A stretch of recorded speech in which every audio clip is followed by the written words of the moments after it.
அனைவருக்கும் வணக்கம். இந்த வீடியோல நம்ம பார்க்க போறது சனி 7ல இருந்தா என்ன நடக்கும், அதை சரியா எப்படி கையாளுறது அப்படிங்கறத இந்த வீடியோல பார்ப்போம். எந்த லக்னமா இருந்தாலும் சரி, சனி 7ல இருந்து எந்த சுபகிரக தொடர்பும் இல்லாம தனியா இருந்து தசை நடத்துதுன்னு வச்சுக்கலாம். அப்போ என்ன நடக்கும், அதை எப்படி சரியா கையாளணும் அப்படிங்கறத இந்த வீடியோல பார்ப்போம். 7ஆம் இடம் அப்படிங்கிறது வாழ்க்கை துணை, சமூகம், ஃப்ரெண்ட்ஸ், கலீகு, சமூகத்துல நம்மளை சுத்தி இருக்கிற நபர்கள், நிறுவனங்கள்ல, ஒர்க் பிளேஸ்ல, பிசினஸ்ல இருக்கிற நபர்களா இருக்கலாம். எல்லாரையும் நம்ம அனுதினமும் ஃபேஸ் பண்ற நபர்கள் எல்லாருமே 7ஆம் இடம் தான். அதுல குறிப்பா சமூக நபர்கள், வாழ்க்கை துணை, இந்த ரெண்டு தான். இப்போ இந்த இடத்துல சனி உட்கார்ந்தா என்ன நடக்கும் அப்படின்னா, சனி சார்ந்த இயல்புகளை நம்மளும் வெளிப்படுத்துவோம், அந்த 7ஆம் இடம் சார்ந்த நபர்களும் நம்ம கிட்ட வெளிப்படுத்துவாங்க. அது என்ன இயல்புகள்? சனிக்கு நிறைய பாசிட்டிவும் இருக்கு, நெகட்டிவும் இருக்கு. நான் உதாரணத்துக்காக சில நெகட்டிவ்ஸா சொல்றேன். வீம்பு, பிடிவாதம், வாக்குவாதம், அடமெண்டா இருக்கிறது, பொறாமப்படுறது, இப்படியான குணங்களும் இருக்கும். அதே சமயம் நல்ல குணங்களான உழைப்பு, நாணயமா இருக்கிறது, லாயல்ட்டியோட இருக்கிறது, தேடுதலோட இருக்கிறது, நிறைய படிக்கிறது, ஹார்ட் ஒர்க் பண்றது, தொழில் சார்ந்த முயற்சி பண்றது, இப்படியான நிறைய நல்ல விஷயங்களும் இருக்கும்.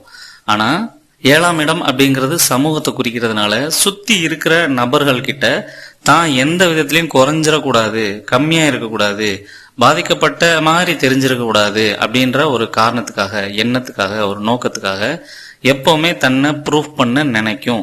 அந்த நபர் நினைப்பாரு, யாராவது நம்மளை எதிர்த்து பேசிட்டா திருப்பி அவங்க கிட்ட எதிர்த்து பேசிட்டா மட்டும்தான் திருப்தி வரும். நம்ம கூட இருக்கிறவங்க நம்மளை விட அதிகமா சம்பாரிச்சிட்டா அதுக்கு ஈக்குவலா நம்ம ஏதோ ஒரு வகையில சம்பாதிச்சத்தை கொண்டு வந்துட்டு தான் மனசு திருப்தி அடையும். நம்மளை திட்டினாருன்னா அவரை திட்டிட்டு தான் நமக்கு மனசு அடங்கும். அதே போல நம்மளை அடிச்சிட்டாருன்னா திருப்பி நம்ம அடிச்சாதான் அதுவும் மனசு அடங்கும். இது சமூகத்தில் இருக்கவங்க கிட்டன்னு இல்ல, வாழ்க்கை துணையிட்டையும் சேர்த்துதான் சொல்றேன். தன்னோட சுயம், தன்னோட சுயமரியாதை, தன்னோட வேல்யூ, தன்னோட ஸ்டாண்டர்ட்ஸ் எந்த விதத்திலையும் குறைஞ்சிடக்கூடாது, பாதிக்கப்பட்டுறக்கூடாது, கீழ்த்தனமா இருந்துடக்கூடாது அப்படிங்கிற தாட் ப்ராசஸ் இவங்களுக்குள்ள இருந்துகிட்டே இருக்கும்.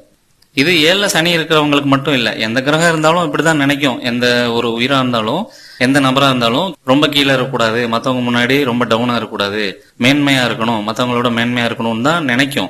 ஆனா சனிக்கு இது கொஞ்சம் அதிகமா நடக்கும். இன்னும் கொஞ்சம் அதிகமா அதுக்கு கான்சென்ட்ரேஷன் கொடுப்பாங்க. அதே சமயம் நல்ல தசாபுத்தி இருந்து, மற்ற கிரகங்கள்லாம் நல்லா இருந்து, இப்படி ஒரு அமைப்பு இருந்தா அதை பேலன்ஸ் பண்ணிடுவாரு, நல்ல பலன்கள் நடக்கும். ஆனா தசாபுத்தி சரியில்லை, மற்ற அமைப்புகளும் பாதிக்கப்பட்ட அமைப்புல இருக்கு அப்படின்னா அப்பதான் ரொம்ப வெக்ஸாகவோ தீய விளைவுகள் ஏற்படவோ வாய்ப்புண்டு. வெறுப்பு, விரக்தி, கோபம், பொறாமை, பழி வாங்குறது, இப்படியான சில நெகட்டிவ் குணங்கள் அப்பதான் வளர ஆரம்பிக்கும். ஏன்னா நினைச்சது நடக்கல, மற்றவங்களுக்கு முன்னாடி நம்ம இன்னும் பெருசா ப்ரூவ் பண்ணி காட்டல அப்படின்னு இப்படியான நெகட்டிவ் குணத்துக்கு தள்ளும். அதை தான் சரின்னு நினைக்க வைக்கும். யார் சொன்னாலும் அதை பெருசா மதிக்காது. ஸோ 7ல சனி இருக்கிறவங்க தன்னை ப்ரூவ் பண்ணி அந்த ஒரு மேம்பட்ட ஸ்டேஜ் வர்ற வரைக்கும் யார் சொன்னாலும் கேட்க மாட்டாங்க. ஏதோ ஒரு வகையில நானும் நல்லா இருக்கேன்னு காட்டுறதுக்காக முயற்சி பண்ணிட்டு தான் இருப்பாங்க. இப்படியெல்லாம் இருக்கிறது தப்பா சார் அப்படின்னா தப்பே இல்லை. எந்த ஒரு உயிரா இருந்தாலும் தன்னை மேம்படுத்திக்க மேல்நிலையில இருக்கத்தான் விரும்பும், அதுல எந்த மாற்று கருத்தும் இல்லை. ஸோ அதனால 7ல சனி இருக்கவங்களும் இப்படியான நடவடிக்கைகள்ல ஈடுபடலாம். ஆனா இந்த சமூகத்துல இருக்கவங்களோ அல்லது வாழ்க்கை துணையோ அல்லது பார்ட்னரோ கலீக்ஸோ எந்த விஷயத்த முன்னிறுத்துவாங்க அப்படின்னா, நடைமுறை வாழ்க்கையில இவன் இன்னும் முன்னேறல, இவன் இதுல தோத்துட்டான், இவன் இன்னும் பெர்ஃபெக்டா இல்ல, இவன் போட்டுக்க ட்ரெஸ்ஸை பாரு, இவன் சம்பாதிக்கிற சம்பாத்தியத்தை பாரு, இவன் தொழிலும் அவனும் அப்படின்னு ஜட்ஜ்மெண்ட் கொடுத்து ஏதோ ஒரு வகையில சனியோட அந்த நெகட்டிவிட்டியை தூண்டிகிட்டே இருப்பாங்க. தன்னை அறியாம அதை செய்வாங்க. அதுல சரி இருக்கு, தப்பு இருக்கு, அதெல்லாம் மேட்டரே இல்ல. ஒரு பொரணி பேசுறதாவோ ஒரு ஜட்ஜ்மெண்ட் கொடுக்கறதாவோ ஏதோ ஒரு வகையில இப்படியான முன்முடிவுகளை முன்னிறுத்திட்டே இருப்பாங்க. சோ இதை பாக்குற அந்த 7ஆம் இடத்துல சனி இருக்கிற நபர் என்ன பண்ணுவாரு, ஏதோ ஒண்ணு சரியா இல்லையே, நம்மள ஏதோ தப்பா நினைக்கிறாங்களே, நம்ம இன்னும் ப்ரூவ் பண்ணி காட்டலையேன்னு நினைச்சு மறுபடியும் அதுக்கு ஓட ஆரம்பிப்பாங்க. அப்போ 7ல சனி இருந்தா என்ன பண்ணணும் அப்படின்னா, எப்பவுமே இப்பன்னு இல்ல, எப்பவுமே போட்டி பொறாமைக்கோ, ஜட்ஜ்மெண்ட்டுக்கோ, நிரூபிக்கிறதுக்கோ, பேர் புகழுக்கோ, அங்கீகாரத்துக்கோ குறி வச்சு ஓடக்கூடாது. எது வேணா நடக்கட்டும், என்ன வேணா நடக்கட்டும், நமக்கு பிடிச்ச துறைகள்ல நமக்கு எது வருதோ, நம்மளால எது முடியுமோ அதுல சிறப்பா மகிழ்ச்சியோட இயங்குவோம். அது மூலயமா பொருளாதாரம் வரும், அது மூலயமா ஏதோ ஒரு பெனிஃபிட் வந்துடும். அதுக்காக தேவையில்லாத விஷயங்களுக்கோ அல்லது ரொம்ப நாளுக்கு அப்புறம் நடக்க வேண்டிய ஒரு விஷயத்துக்காகவோ அல்லது நமக்கு சூட்டபிளே இல்லாத விஷயத்தையோ போய் மாங்குன்னு ட்ரை பண்ணிக்கிட்டு கம்பேர் பண்ணிட்டு ஓடிட்டு இருக்க கூடாது. ஸோ ஃப்ரீடம் மைண்ட், விடுதலை மனநிலை 7ல சனி இருக்கவங்களுக்கு ரொம்ப ரொம்ப முக்கியம். சமூகத்தோட சனி சம்பந்தப்பட்டவங்க ஒரு பரந்த மனப்பான்மையோட, மெச்சூர்டு மைண்ட் செட்டோட, விடுதலை உணர்வோட இருக்க வேண்டியது கம்பல்சரி. இது ஒண்ணு. அப்புறம் இந்த நல்ல குணங்களை வளர்த்துக்கிறது, கொஞ்சம் பொறுமையா செயல்படுறது.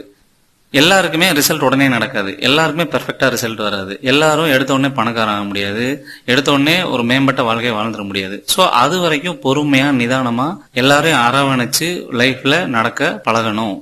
அடுத்து அந்த கற்றலுக்காக, தேடுதலுக்காக, அனுபவத்துக்காக, செயல்படுறதுக்காக தொடர்ந்து முயற்சி பண்ணிட்டே இருக்கணும். அப்படி தொடர்ந்து முயற்சி பண்ணிட்டே இருக்கும்போது அவரு அனுபவமாயிட்டே இருப்பாரு, பொறுமையாவும் இருப்பாரு, ஃப்ரீடம் மைண்டோடவும் இருப்பாரு.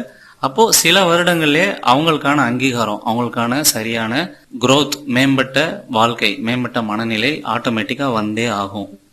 இது சுபகிரகங்களோட தொடர்பு இருந்தா நல்லா இருக்கும், ஆட்டோமேட்டிக்கா வந்துடும். சரி, கோவப்பட வேணாம், யார் கூடயும் போட்டி போட வேணாம், நம்மளே அனுபவமாகி பார்த்துக்கலாம் அப்படிங்கிற மாதிரி ஒரு பாசிட்டிவோட இருப்பாங்க.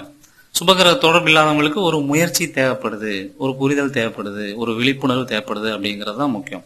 ஸோ இப்படியெல்லாம் நீங்க வாழ ஆரம்பிக்கும் போது 7ஆம் இடத்துல இருக்கிற சனியை எளிதா ஹேண்டில் பண்ணிட முடியும். இது சமூகத்துக்கும், ஃப்ரெண்ட்ஸுக்கும், மக்களுக்கும், உறவினர்களுக்கும், வாழ்க்கை துணைக்கும் எல்லாருக்குமே பொருந்தும்.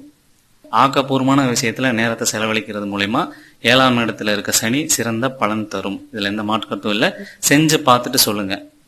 7ல சனி இருந்து தசையோ அல்லது புத்தியோ நடத்துறதுக்கு முன்னாடி இப்படி ஒரு ஆளா நீங்க மாறி அந்த சனி தசையோ அல்லது அந்த சனி புத்தியை கடந்து பார்த்துட்டு சொல்லுங்க. இது மாதிரியான கைடன்ஸ் உங்க ஜாதகத்துல வேணும், வேலையில, தொழில்ல, பொருளாதாரத்துல, பர்சனல் லைஃப்ல வேணும் அப்படின்னா நம்மளை தொடர்பு கொள்ளுங்க. அல்லது ஜென்ரலான கைடன்ஸ் வேணும் அப்படின்னாலும் நம்மளை தொடர்பு கொள்ளலாம். நன்றி.